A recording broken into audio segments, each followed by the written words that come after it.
Hello, everyone. Thank you so much for joining us today. We will have another session of our Learning Collaborative. And today we have two special guests, and we are going to talk about curriculum in the medical education. This session occur every other week that we have this type of Zoom series that we provide some overview about how people develop their curriculum on climate and health and what were the challenges and how was all the process to have the climate change incorporated into a curriculum. And every other month we will bring different types of careers so you can have an overview and try to be inspired by this course. So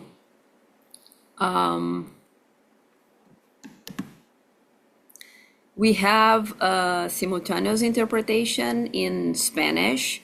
If you want to listen this presentation in Spanish, you can click in the globe in the bottom of your Zoom tools, and you can click in the globe and switch to Spanish. Today we will have a presentation from Cooper Medical School of One University and University of Pittsburgh School of Medicine, and then at the end we will have a question and answer and a wrap up. We are glad to receive here Dr. Elizabeth Cerceo and Stephanie Maximous, and I will invite Dr. Elizabeth Cerceo to begin, and I will share with you a little bit about Dr. Elizabeth. She's an associate professor of medicine and director of climate health at Cooper Medical School of One University, associate program director of the internal medicine residency, and a chair of physician engagement and women in medicine. She completed her medical degree at Robert Wood Johnson Medical School and her residency at the Hospital of the University of Pennsylvania. She is a board certified general internist in the Department of Hospital Medicine, where she oversees faculty development and research. As a director of climate health, she is responsible for integrating climate health content through the 4 years of medical school into residency and faculty development. Dr. Cerceo has co-created 24 courses for the selectives in the humanities as director of the medical humanities. So thank you so much, Dr. Cerceo, to be with us, and you can start your presentation. Thank you. Thank you so much for the kind introduction. Let me just pull this up. Can everyone see the slides? Yeah. Okay. Perfect. Can you put in presentation mode, please? There we go. There we go. So, one of the things, before I dive into the residency piece of it, one thing that's helped me with some of these, integrating some of these roles is having my foot in a couple different areas of the health system. So because I had previously run the humanities courses, I was able to integrate climate health as one of our humanities courses. It's not strictly speaking one of the classic fine arts, but just trying to think outside of the box about how to get your foot in the door so that you can create something more. So from that was able to then get the title of a director of climate health. Similarly, with on the residency side, I was already the associate program director. So again, thinking about how you can capitalize on that existing real estate that you might have in the educational landscape. On the faculty, and because I run our medicine grand rounds and have a role in physician engagement and women in medicine, was able to bring some of those relevant areas into faculty development and CME as well. So for all of these, even though we're focused mainly on the residency piece of it, it's always important to be thinking about how is this interdigitating with other areas of education, with the medical school, looking backward and looking forward to faculty and even to interprofessional relationships with nursing, physical therapy, respiratory therapy, others. So before I get started, and out of reverence for history, people, and place, I do just want to acknowledge that I'm speaking from the ancestral land of the Lenni Lenape and the Delaware tribes, the original inhabitants of this place, and offer thanks for the stewardship of this unceded occupied land throughout the generations. So for our medical school, and again, this is a little bit of the looking back part, we are right there at number 7, Cooper Medical School of Rowan University. We are in South Jersey. It's a suburb of Philadelphia. Look out the window and right across the river, Philadelphia is right there. So just to know a little bit about what we've been doing in our undergraduate medical curriculum, we had started with electives, as I had alluded to with the humanities courses, and then started to include standalone required lectures, and now integrating it into courses such as our women's health course, our pulmonary, our cardiology, our infectious disease. We also have a scholarly concentration series, and it's not just for climate health. It's in JEDI, it's in leadership, it's in medical education, in ethics, but the scholarly concentrations, I'll admit, up to 4 medical students a year, and they do an additional approximately 120 hours of training over the course of their medical school. We do advocacy both through writing op-eds and through directly engaging many people across the state. Research, something that I'm involved with at the faculty level, but also at the resident and undergraduate level, and a lot of locally facing community outreach and patient-facing communication. So now we'll quickly pivot over to our internal medicine residency. It's a medium-sized residency, so 80 residents. We have about 29 or so interns. There are some preliminary interns. We have a primary care track.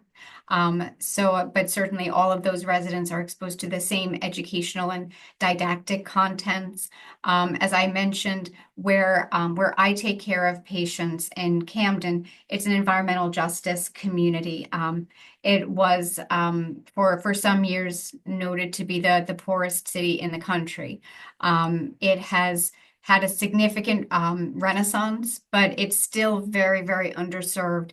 There are still many people with a great number of health needs. And because this was a highly industrialized area historically, there's the remnants of that.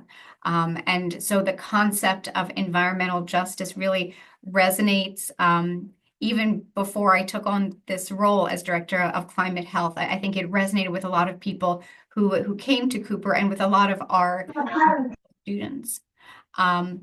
For our interns, as soon as they get started, we try to give them early on in our intern survival series, which is in the first couple months of residency, a climate health overview so that they can see how they could potentially incorporate some of these topics and how it might weave into some of the other things that they're going to be learning. And we think that having it early on is really useful.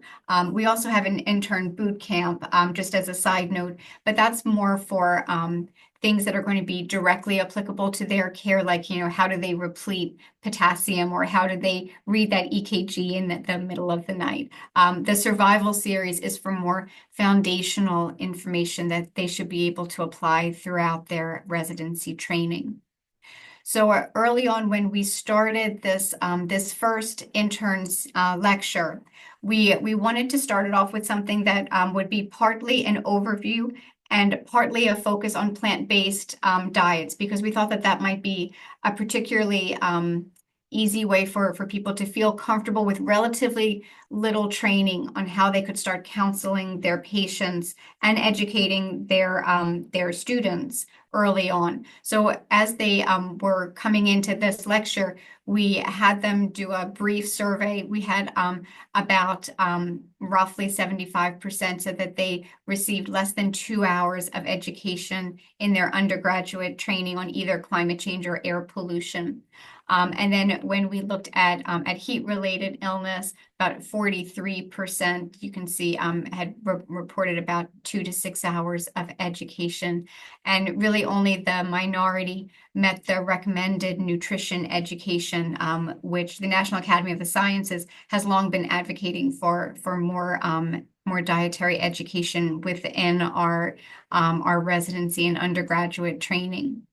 So after we went through this approximately 50-minute didactic, we then went back and asked them to fill out another survey. And after just that 1 hour, and recognizing that this is not, we didn't have them go and talk to actual patients. This was their self-reported perceptions, but they recognized the climate health impacts for patients that they would be caring for. And they already felt more comfortable talking with their patients about climate change and specifically about plant-based diets. And about half of them, and these are busy interns, they have a lot going on. They provided free text responses, unsolicited, talking about how important it was for them to have an environmental health component, and also incorporate that plant-based diet perspective. So what we do right now in our internal medicine residency curriculum, I have these lectures that I give, and I rotate. The downside is that the residents have to listen to me talk a lot, but I do try to pull in outside speakers, particularly for grand rounds and things that are not directly a part of our residency lecture series. That's part of our noon didactics. We have other didactics like board review and resident report and things like that. But for our lecture series, we integrate these on approximately an 18-month rotating basis. And since IM residency is 3 years, they would be expected to at least have this twice. Recognizing that people are in ICU and other places that they might miss some of the content. I usually do try to prioritize some of these lectures. Some of it is based on what the residents ask for. Doing the climate health overview, the extreme heat, healthcare sustainability. Those are ones that I do almost every year because those are things that people are very interested in. Same for advocacy and how to write an op-ed. And lately I've been combining those into one session. So I think if people can mute, if you're thank you. So I usually try to take my lead from what they're looking for. More recently, they asked for a session on disaster medicine. And I admittedly am not an expert in that, but I'm learning about it. So putting together a talk and then a tabletop exercise for them to do in kind of a workshop type of format. And so again, as much as possible, trying to meet them where they are and with the content that they're asking for. Lastly, another thing that they're really interested in is plastic pollution. And I've noticed this when I've given other talks, when I talk about air pollution or climate change, people are interested. But then I talk about plastic pollution and it's like, oh my goodness, like there are so many questions. People get very passionate about it. So I think, if you're thinking about the low-hanging fruit and where you can start to integrate some of these ideas, I think those might be some high yield areas to start with. Again, with a goal to kind of to expand and broaden things out. So as I mentioned, I run our Grand Round series. So I'm fortunate to be able to pull in some of the expert voices from some of this work that we all do. So I had a physician from Scotland actually give a talk on air pollution and health. I had a nephrologist from New York City talk about CKDU.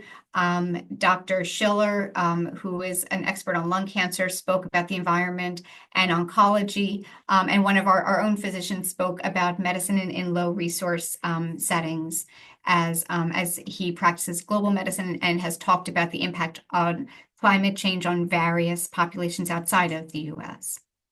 I was able to give medical education grand rounds, which is something that's from our dean's office. They schedule these quarterly, and they reach all of our faculty. So if any of your institutions have an opportunity for something like this that reaches all the faculty that touch the medical students, they're also then reaching out to residents. So this particular talk, there were 200 physicians logged in to this talk, and that was out of I think we have about maybe 1,000 physicians or so in our facility.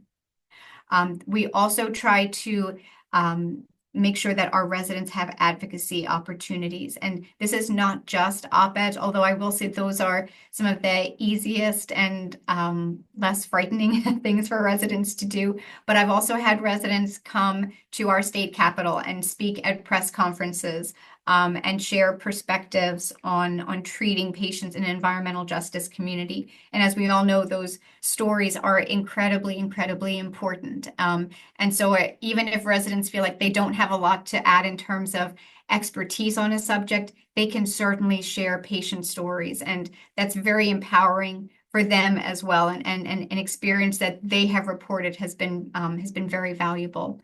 I'm very involved with ACP, the American College of Physicians, and also AMA, and our state chapters do a lot of work, as do the national organizations. So getting our residents involved with those groups are really helpful. Next, or actually, I guess it's next week. It's coming up really fast. ACP has a leadership day in DC. So I think we have something like 15 or so residents and medical students across the state that are going to be attending that 2-day event. So these are things that, you don't have to recreate the wheel if you can find medical societies that are already doing some of this work, and then you can capitalize on those opportunities. For our research, I've involved many of our residents in systematic reviews, also in narrative reviews and scoping reviews. We do have a few clinical studies going on. Some of our medical students started some survey studies, and then they looped in some of our residents, because we try to really have a pod structure as much as possible, where we have multiple different years and areas of expertise involved in a given project. Many of our residents have been involved in QI projects that have kind of like bled over into sustainability. And the plant-based diets was one thing that several of, like 3 or 4 of our residents were really passionate about. And so they made integrating plant-based diets into the inpatient menu their QI project. And so there are lots of opportunities there as well. And I alluded to how medical students and residents can work together to get scholarly products out there. So it really benefits everyone.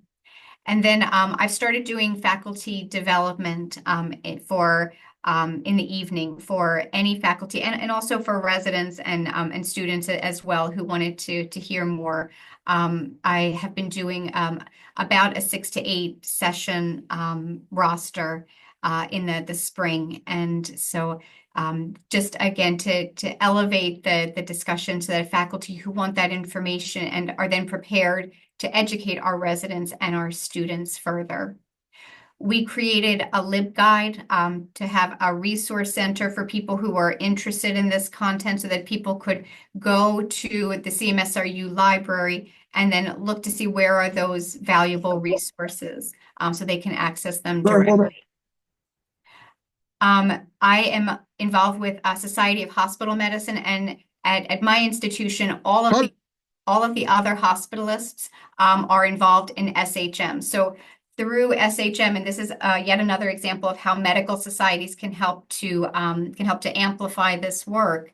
We created modules, and we're still rolling some of these out, but climate health for the hospitalist. So we created these for CME and MOC. And so all of our hospitalists can access all of these. Anyone who is a member of SHM can avail themselves of this resource. And the first one, the Climate Health Overview, is free, and that one is on the other side of the paywall, so everyone can access that one. We do a lot of community service there. We're fortunate to partner with many great nonprofits in Camden. So we'll do tree planting, working in community gardens. There's been work to minimize food insecurity And we apply for many grants along with our community partners, so it really benefits everyone. Extending this into other GME programs, right now I'm the main person doing this, so I'm certainly looking forward to the day when there's more people than just me doing this work. But I've done grand rounds and other lectures for all of these groups. Now pediatrics is branching out and developing their own climate health series. I'd say they're doing a fabulous job with that as well. So I think we're actually going to be taking questions at the end, but my contact information is there, cerceo-elizabeth@cooperhealth.edu. And I am going to stop sharing and turn it over to Dr. Maximus. Thank you so much. It was amazing. I think people had a lot of good ideas, so where they can start and what they can do inside their institution. So amazing. We can talk more at the end. I will call now our next speaker, Stephanie Maximous is an assistant professor of medicine at the University of Pittsburgh. She earned her medical degree from the George Washington University School of Medicine, completed her internal medicine in chief residency at Boston University, Boston Medical Center, followed by a year working with partners in health in Rwanda.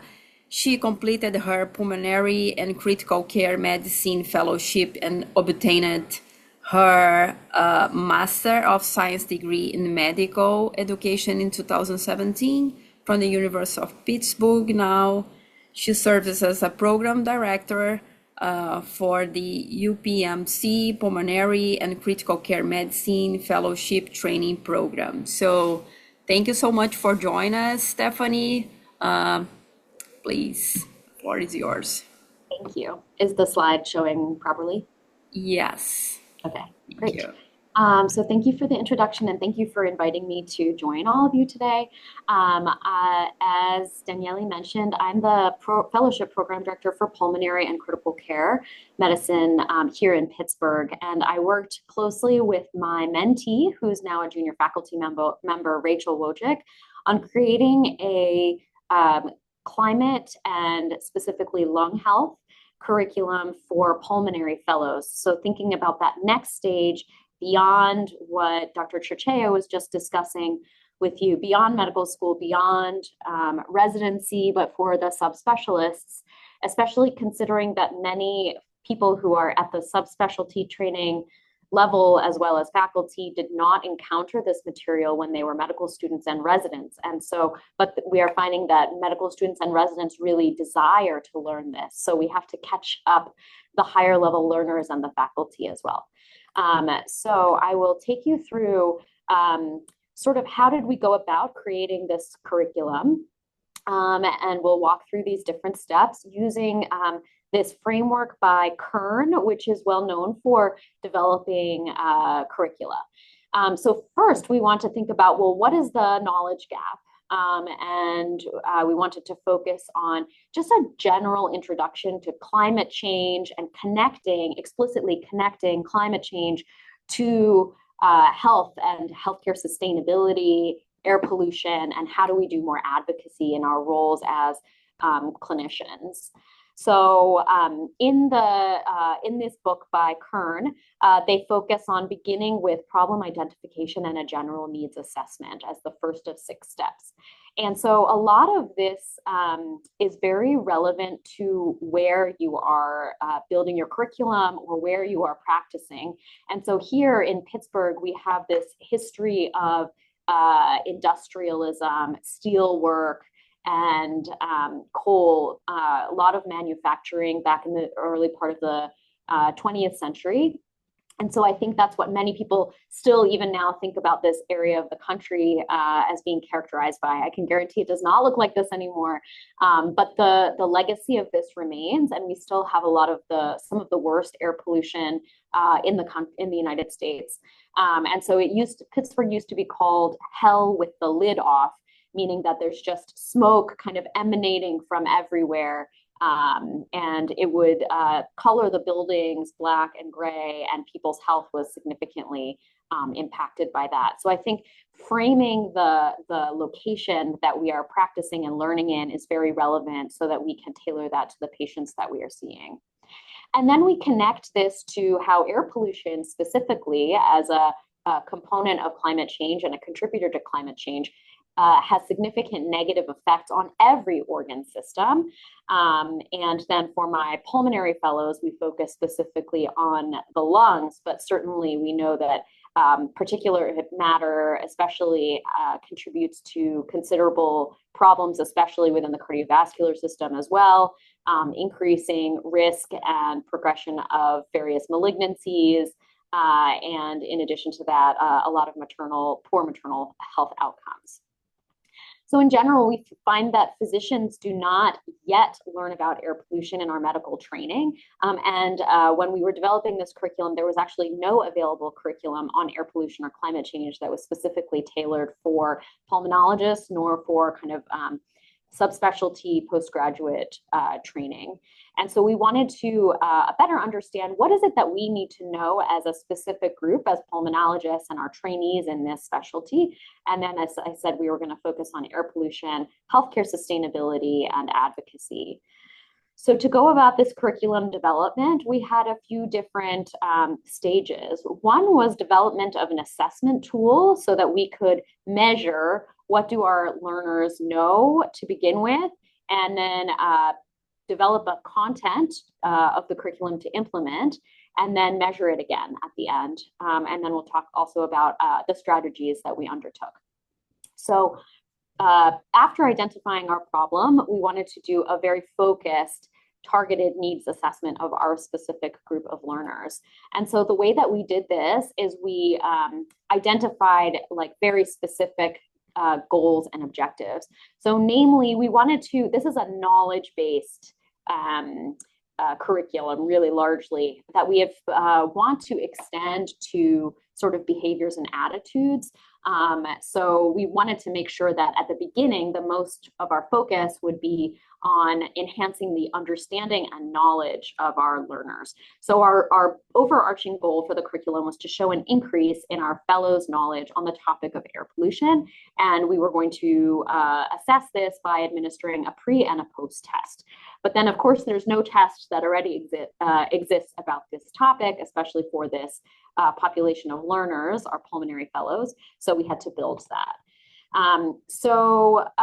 We built the content of the educational curriculum alongside the assessment tool. And we did this by gathering a handful of what we considered content experts, namely pulmonologists who have a specific focus both in their research and in their practice on the impact of air pollution and climate change on lung health.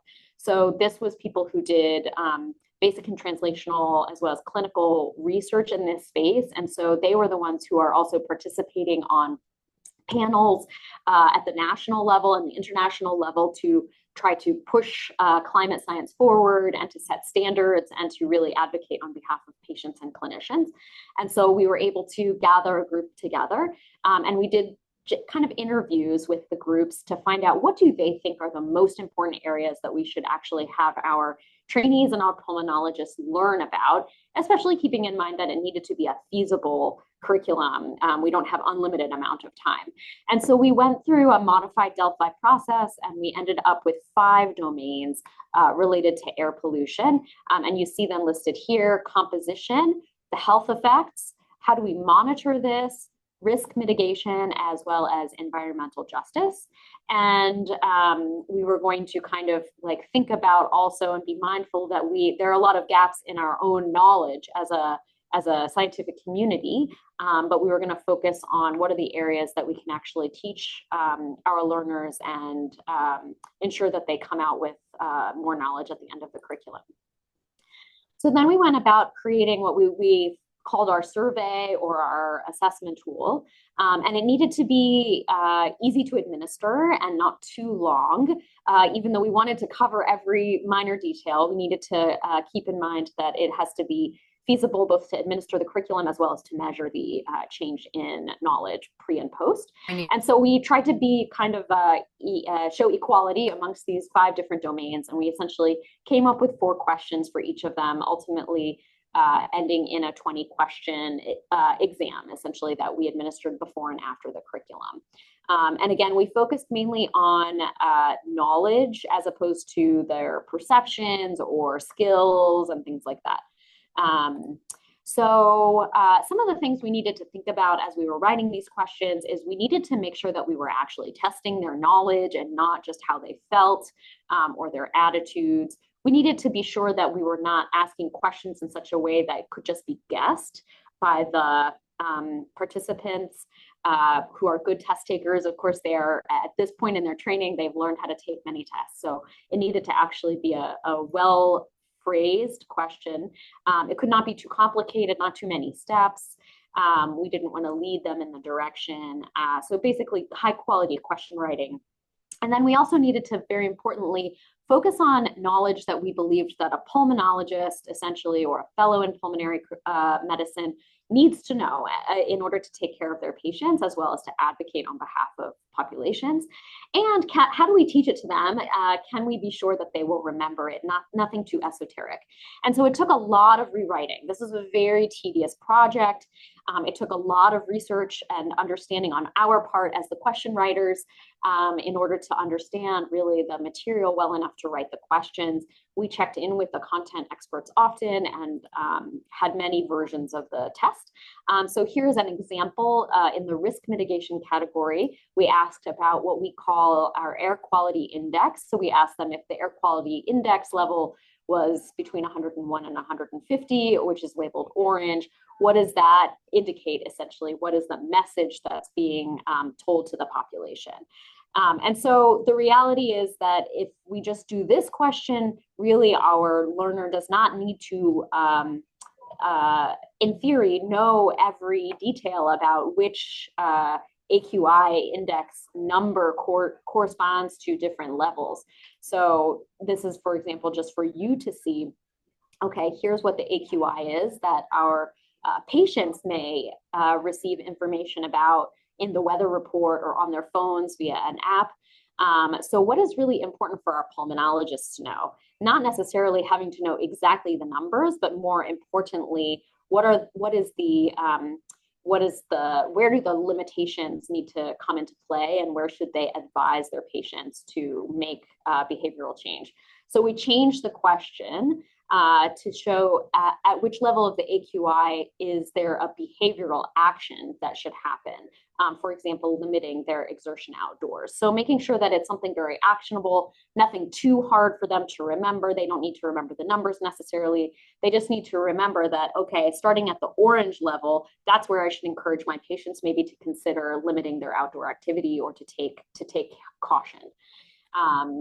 So we had to do that over and over again for all of the 20 questions that we created. We, of course, made more than 20 questions, and then we eliminated some of them so that the test did not get too long and we were not emphasizing one area more than others. So here's another example. We talked about filters. What do filters actually remove? And we want people to know that we're only removing particulate matter, for example, not these other components of air pollution. So filters are very helpful, but they're not, complete. And certainly there's still exposure happening to people, even if they're using HEPA filters. Or here's another very important point. The majority of deaths attributed to particulate matter is for complications in which system? And many of our pulmonary fellows assumed that it would be due to respiratory health effects, but in fact, it's due to cardiovascular effects. And so that's another very important point for us to make, not only to our group, but to actually all of our clinical learners. So then it came time to pilot the survey, meaning we needed to test it out in a smaller group of people, make sure the questions were understandable, legible, that there wasn't confusion happening. And so we had a small representative group take the survey and assess it, give us feedback, verbal feedback, and then we made some slight modifications for things like wording, order, things like that. And then we did a final delivery of this before implementing the curriculum. So you see here our participants in our first time that we ran this curriculum. We had 19 participants. They were primarily adult pulmonary and critical care medicine fellows, and then we had a couple of people from the pediatric side and the attendings. And we found that there was a considerable amount of room for growth in all of the different domains. Largely, we did require a response for all of the questions, and thus some people could have guessed on some of them. But we knew that this confirmed to us that people do not have a very deep knowledge of this material. And so we structured our curriculum just as 5 different topics, essentially, and sessions that were spread throughout the year. We introduced them to climate change in the beginning and talked about our plan and the curriculum, and we introduced the components of air pollution and talked about local Pittsburgh-based data that is very relevant to living here and our patient population. In session 2, we made sure to review what we had covered in session 1 and then talked specifically about the health effects. In session 3, we again reviewed not only from session 2, but as well as from session 1. And we talked about monitoring of air quality, how to limit risk as we counsel our patients, and what's going on in the community and community organizations that are doing this work. In session 4, again, we reviewed from all the prior sessions, and we talked specifically about healthcare sustainability as it relates to our clinical practice in pulmonary and critical care. So we talked about the carbon footprint of critical care in the ICU, as well as from metered dose inhalers. And in the last session, we again reviewed and we talked specifically about advocacy and environmental justice, and had a community partner come and speak about what was going on locally. And then we wanted to make sure to complete our curriculum and administer our post-test before our national meeting, where many of these topics are discussed again. And so we didn't want the impact of some of the fellows going to the national meeting and maybe engaging on these topics to be impacting our findings. And then there was an asynchronous component of a quick messaging to give kind of life relevant information with different themes, including how do you do this in your own life? Like, for example, we talked about things like composting, things like, how effective is recycling? How do we minimize our use of single-use plastics, not only in the hospital setting, but also as individuals? And then we wanted to be sure that we were incorporating adult learning theory-based educational strategies, which is why we had a period of review at the beginning of each of our sessions, because we know that just naturally we are always forgetting everything that we learn, but the more times that we gain exposure to it, especially in an active format, that will help to lay this information down in our long-term memory, not only in our working memory. So we made sure to revisit the concepts that we had discussed in earlier sessions. We did this in small to medium-sized groups, and we made sure that it was interactive. It was not only a lecture style, and we also had some guest instructors to keep things interesting, not only one person speaking. And we included audience response system. People did some recalling and writing down individually and turning and talking in pairs and small groups. So this is all kind of sort of evidence-based, high-quality, interactive adult learning. So how did we implement this project? And what other strategies did we use? Well, conveniently, I'm the program director, so I get to set the educational plan for the fellows. And so this was something that I personally wanted to prioritize. But I think also it's starting to come up much more in the lay press. And I think learners of these upcoming generations really appreciate talking about these topics. And so we looked closely at our education schedule. We tried to figure out, okay, where can we find some space for this? What can we move or update to make it happen? Which is how we ended up with 5 sessions. We wanted to start with something manageable, small, and grow from there. And we just really emphasized that this was something that was urgent. that we have to learn this now. And we always encounter this question of, well, I'm not an expert. If I want to teach this, I'm not sure if I am the right person to teach it. But the reality is that we are all capable of learning this material once we start to look for it. It's ever present. And I think people are thirsting to talk about these things. So trying to just break things down, make it as simple as possible, does not have to be overwhelming. And we don't have to be a true expert in order to start to talk and learn about this topic. It's because it's all around us. Our evaluation, as I mentioned, we were going to administer the same test again following the implementation of the curriculum. So he administered this test again following the 5th session, and we also asked for some feedback, generally speaking, on the curriculum. So notice here that our pre and post scores are both represented here, and we did have significant increase in our knowledge in response to the curriculum in all the different domains. So that is good news. We also had 85% of the participants in their free response tell us that patients over the course of the year had actually been asking about air pollution in their patient encounters, and they felt more capable to address their patients' concerns, which is probably the most indicative of the impact of this curriculum. Examples of where our fellows were talking about this was we had impact from wildfires in Canada early in the course of our curriculum. Patients with chronic obstructive pulmonary disease asked if they should stay inside when the air quality is poor. We had a train derailment with significant pollution in the region. So that was something that people had come up in their clinical encounters. And as well as living near to industrial plants. And then patients had questions about what else they could do besides using their inhalers or medications in order to mitigate symptoms of changing climate. Some of the advice that we got from our learners were that they were wishing that our sessions were more close together because our 5 sessions were spread out throughout the entire year. They did appreciate the review questions that we did at the beginning of every session, both for better learning as well as if they missed a prior session, they didn't feel like everything was lost. They want to do more advocacy, so we'll probably next time work on developing a state or local-based advocacy day to speak to our lawmakers and indicate share stories that we have from our patients. And they wanted us to include as well more information on how to limit the impact of air pollution for our patients.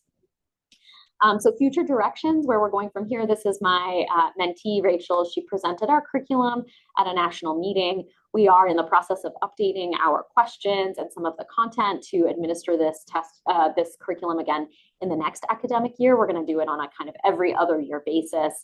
We are working on our manuscript for dissemination, and we're hoping to kind of maybe transition to some video-based trainings to make this more readily available for many more people than only our fellows here. And I'm open to any ideas that you might have.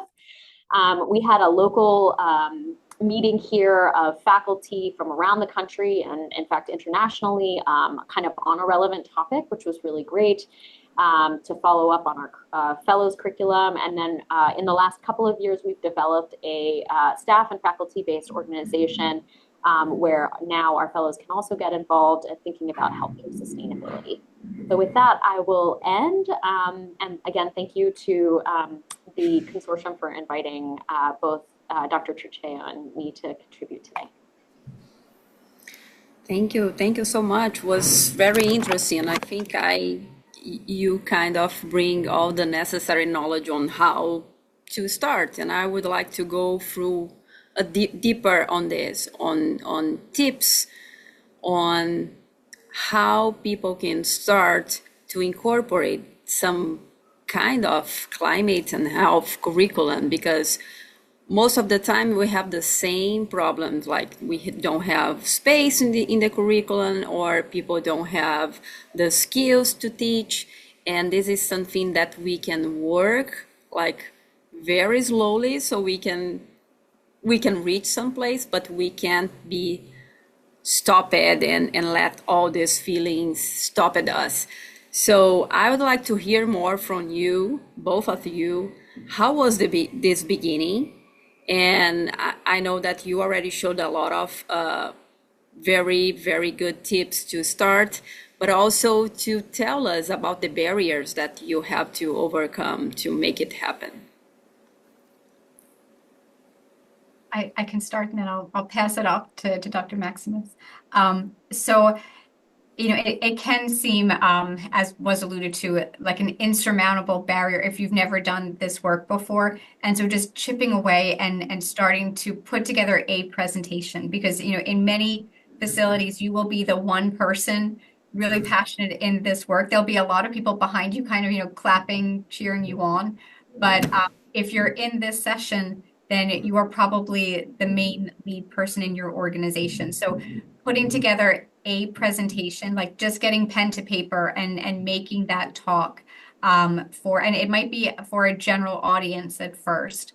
I'll also say that, I find it helpful in the audiences that I've spoken to include as much of an evidence base as you can, because these are not theoretical concerns. There's hard science behind all of this. And so when I've spoken to, for example, like my basic science colleagues at the medical school with integration of this content, they'll still say, oh, well, like these are only correlational studies, and it's not strong enough for me to include this in my course. And so I have to do a lot of education so that people see that there actually is a strong evidence base for this. And so, as we include the patient stories and the relevant cases and that case-based scenario, I think, is very valuable too, so people see how it's directly applicable. We need to have that evidence base incorporated as well. But Steph, I'll turn it over to you too. Yeah, I mean, I think as I alluded to and as Dr. Cerceo mentioned, I think it's this feeling of how am I going to learn this well enough to teach it? And I think the smaller and the narrower we start, the more manageable it is, which is why we started with, of course I want to teach about all of climate change, but I don't know all of climate change. And that's not, our learners have to learn so many other things also. And so we tried to focus, like try to just think about, well, what's the most urgent thing that this particular learning group needs to know for the medical care that they're administering. And so for us, that was, okay, they are lung doctors and they see patients with lung problems, and we live in this place with a lot of air pollution. So like, let's just focus on that because that's the most urgent.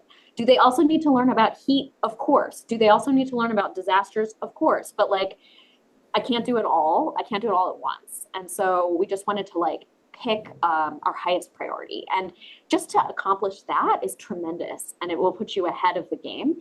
And then you can always kind of grow it from there and find collaborators. And when people hear that you're doing it, they get very excited and they're going to want to contribute also. So I think pick your most urgent area to focus for your learners, or what you're most interested in, which is also fine. And then how to get the time is tricky. Like I said, I was able to just say, well, this is something that I prioritize. But many places may not have that flexibility, in which case, I think if you have a specific thing that you teach, say you teach about nutrition or something like that, then including the impact of climate change on food scarcity in your talk about nutrition is still impactful. Or if you teach about types of cancer, like you get to talk about the impact of particulate matter on the development of certain types of cancer, right? So I think bringing it into places that you already are teaching is a very also low-hanging fruit kind of place to do it. And then gradually over time, I would love to, and I know that Dr. Cerceo also would love to have this woven into all of the talks that we are giving, right? In the same way that I think increasingly we talk about disparities and structural determinants of health in many of the different topics that we discuss with our medical learners, I think increasingly we will want to start to really synergize this. So it's not a separate topic, but included in all of our discussions about everything in human health. But we're not there yet. But gradually, if we, this group of people who are assembled here, start to do it, I think gradually it will become more commonplace. Yeah, you also mentioned something very interesting, which is localizing the course, bringing the impacts that people are living, so they can feel more compelling to be engaged, and also to address the risks and the impact that they are going to see in their community when they were working. I would like to explore also a little bit about this, how we can make it. I saw Churchill cited many advocacy and community approaches. I would like you to speak more a little bit about these activities that you are also doing together with all this incorporation and curriculum development, but they are very, very important. So the students and also the professors, they can understand the impact, and they also can participate in the solution with this close connection with the community. Yeah, thank you for that. Because I agree, it is so important to make it locally relevant. When we were able to use EJ Screen, I would use a lot of the online data and the mapping tools. I still will do that with, like, for example, like the tree equity score. Or there's tons of other GIS and mapping tools out there, flood risks, so I'll show some of our residents and our students as well how to use some of these mapping tools, because then you can get down to the address level. So like you know where your patient is, and like Camden is also a flood risk prone area. So so you can say, well, like if you live on this street, these are some of your risk factors, and so you can make it hyper local and thus very, very applicable. So in terms of education, bringing in some of those GIS tools, I have found to be very helpful. With some of the local organizations, I discovered a lot of these groups from twofold. The first is for research and grants, because there are a lot of community-based organizations that want to partner with folks in academia to try to make their grant competitive. And so I now have this rich network of groups that are doing amazing work. So then, once you know people and you have this dialogue going, then you can say, okay, well, like I have a bunch of residents who want to do a community health fair, and like let's set something up around air pollution, or like it's end of May and we know that the first heat wave is coming, and the first heat wave is always the most deadly for people like in the Northeast who are not acclimatized. So let's set up a public health event, and we'll bring in some other folks, and we'll have some toys and giveaways for the kids and things like that to make it a little bit more fun and engaging. And then they also have some doctors there to share some of the medical information. So we do bring that street cred with us. So I think those are just a couple of the ways. I had alluded to the tree planting too. There's some great statewide organizations. So not only are these organizations at the community level, but we'll work with like New Jersey Tree Foundation and organize all of these like big tree planting events on a Saturday morning. And I pitch those as social and well-being as well. And these are also things that people care about in residency. So if you can have things do double duty, and that's kind of where getting the research publications out, doing the advocacy for things you're important. I know like the pediatric residency, that's one of their competencies. So seeing how what you're doing can also serve multiple purposes, and be pitched to different leaders who are going to want to see on your dashboard, what are you doing? Do you want to add something, Stephanie? No, I mean, I think it also comes down to like focusing in the local issues also allows you to narrow. And that being said, I will say when we were developing our curriculum, we were mostly going to focus on air pollution as it relates to the burning of fossil fuels here in this area. And then we had this huge wildfire problem that happened all of a sudden that really had not affected this part of our country. It primarily has been a problem in the West, but then we had a lot of wildfires in the eastern part of Canada that then the smoke was coming to the eastern side of the United States. And that I had not thought about it that deeply before. And of course, it was definitely affecting our patients. And so we needed to include that piece of information again now in our, even though we were making it a local thing, okay, well, climate is changing. And so we need to think about how to evolve like our curricula as the climate changes as well, which is challenging, but keeps us on our toes. But I love what Dr. Cerceo said about collaborating with the local partners. It also helps to enhance the experience of the trainees, because I think, at least here, the trainees end up staying in the university so much that sometimes they don't even really know anything about the local community unless they're from there. And here, at least, not all of our trainees are directly from the community that they're doing their training in. And so I think it is a really powerful way to engage as a clinician, is to understand better what is the place that your patients are living and what does it look like actually seeing the deserts essentially of where there is no trees, and understanding what that looks like. It does not look like the leafy, beautiful college campus that the hospital might be sitting in. So I think it also brings the environmental justice and disparities conversations up to the surface. Yeah, amazing. Just a final topic so we can end this conversation. I would like to bring another main barrier, which is the faculty development.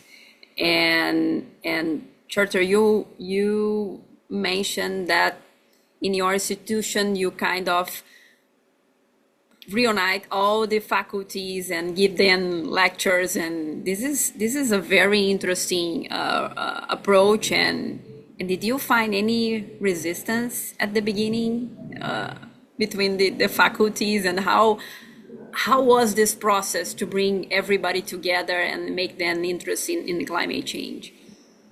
I wouldn't say resistance per se. I think it's curiosity and thinking like, is this kind of like a niche thing that kind of is a side gig that runs alongside and separate from clinical care.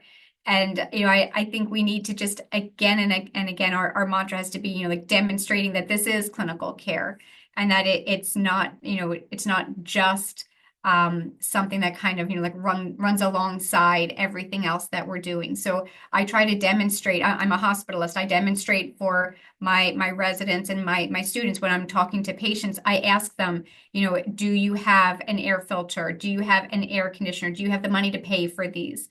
There's a great tool from the CDC called Chilled Out, for heat-related illness. And I think about that as we're coming into summer in the northern hemisphere.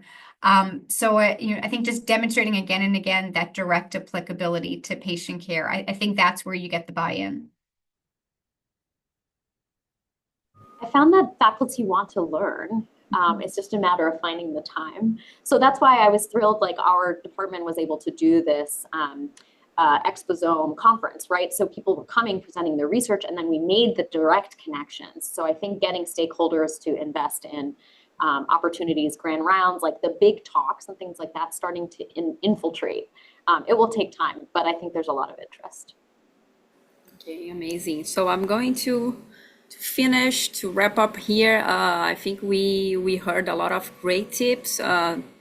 Start slow and with a small course, and try to bring the local impacts to your curriculum, so your curriculum be more compelling and more accepted by your community and your faculties and students, and also engage the other faculty so they can also incorporate in their course, and that way you can make climate change increase among the many courses.